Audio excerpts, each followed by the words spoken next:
Shalom, sukacita dan damai sejahtera senantiasa ada pada kita semua.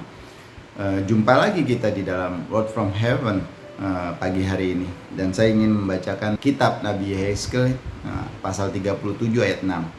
Di sini dikatakan Tuhan berkata, "Aku akan memberikan kamu napas hidup supaya kamu hidup kembali."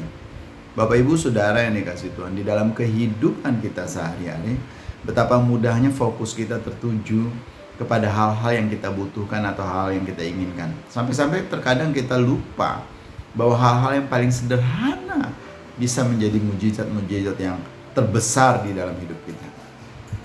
Di rumah sakit saya bekerja saat ini, saya sering menemukan di ICU orang-orang yang terpapar COVID-19. Persoalan yang terbesar mereka adalah di pernapasan. Ada banyak sekali mereka yang menjadi terganggu pernapasannya sehingga harus dipasang ventilator karena mereka susah bernapas dan sulit bernapas. Bapak Ibu Saudara yang dikasihi, padahal bernapas itu hal yang sederhana sekali, tapi kadang-kadang kita lupa untuk bersyukur. Di dalam penglihatan Nabi Yehezkel ini, di kitab Yehezkel pasal 37 ayat 1 sampai 14, Tuhan menunjukkan kepadanya bahwa hanya Dialah yang sanggup memberikan hidup bagi tulang-tulang yang kering. Bahkan setelah urat, daging, dan kulit telah tampak menyelubungi semua tulang itu, mereka belum bernapas. Di ayat 8 Yehezkel pasal 37 ini, baru setelah Tuhan memberi napas, mereka dapat hidup kembali. Tuhan menghembuskan napasnya, mereka hidup kembali. Penglihatan yang menggambarkan janji Tuhan ini untuk memulihkan umat Israel dari kehancuran sebenarnya. Hal itu juga mengingatkan kita bahwa apapun yang kita miliki saat ini, besar atau kecil, tidaklah berarti kecuali Tuhan memberi kita napas kehidupan. Bapak Ibu Saudara yang dikasihi, sehebat apapun Bapak Ibu, tidak ada gunanya. Adam dan Hawa diciptakan Tuhan menjadi ciptaan yang paling utama dan prima dari Tuhan, mahkota ciptaan Tuhan, tapi tidak akan pernah ada gunanya ketika Tuhan tidak menghembuskan napasnya. Saudara dan saya tidak ada artinya apa-apa kalau tidak ada roh Tuhan di dalam kita. Oleh karena itu mari kita belajar Bapak Ibu untuk senantiasa mengucap syukur kepada Tuhan untuk berkat-berkat sederhana dalam hidup kita yang kita miliki saat ini. Apa yang saudara miliki? Saya tidak mengatakan saudara tidak boleh bersyukur karena saudara dapat mercy. Saya bukan mengatakan saudara tidak perlu bersyukur ketika saudara mendapat rumah di Pondok Indah atau Puri Bintaro. Saya bukan mengatakan itu, tapi juga kita harus bersyukur dengan hal-hal kecil yang Tuhan berikan. Ketika Bapak Ibu bangun pagi, Bapak Ibu masih bisa bernapas, dan Bapak Ibu masih bisa berkata, Tuhan terima kasih. Ketika Bapak Ibu bangun pagi melihat ke kiri atau ke kanan ada suami atau istri yang masih tidur dengan nyenyak dan terlelap. Ketika kita bangun pagi-pagi kita masih sehat, bugar, dan siap untuk beraktivitas. Itu udah hal-hal yang bisa kita syukuri. Di tengah-tengah pergumulan sehari-hari, apapun yang Bapak Ibu hadapi, marilah kita sejenak berhenti untuk menarik napas dalam-dalam sambil berkata haleluya, puji Tuhan. Bapak Ibu Saudara yang dikasihi Tuhan,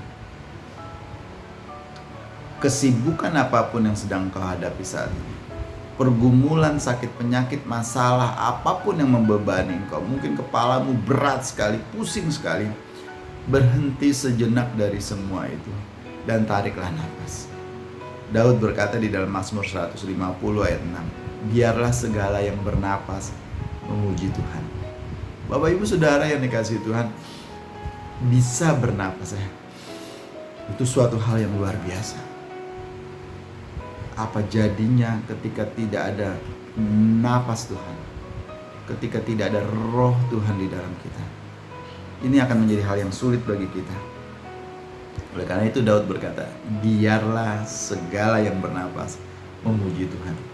Saudaraku, meskipun kita mungkin merasa hilang di tengah-tengah keadaan yang sedang kita hadapi, di gelombang yang menduru-duru melingkupi kita, di tengah badai yang mungkin bisa menghampaskan kita, di tengah topan yang mungkin bisa menggulung-gulung kita dan melemparkan kita setinggi-tingginya, Tuhan menjanjikan harapan. Tuhan berjanji untuk menerangi jalan di hadapan kita, serta memperlihatkan kepada kita jalan keluar dari badai, gelombang, kegelapan hidup itu. Janji Tuhan, karena ada roh Tuhan di dalam kita, karena ada nafas yang dihembuskan di dalam kita, maka Tuhan akan menolong kita. Oleh karena itu Bapak Ibu Saudara yang dikasih Tuhan, mengapa harus takut dan putus asa bila saat ini hidup dalam kegelapan dan penderitaan? Mengapa kita harus ngeri dan khawatir ketika segala sesuatu tidak berjalan sesuai dengan apa yang kita harapkan? Mengapa kita harus menjadi frustasi dan depresi ketika kita melihat segala sesuatu sepertinya menghantam dan memukul kita?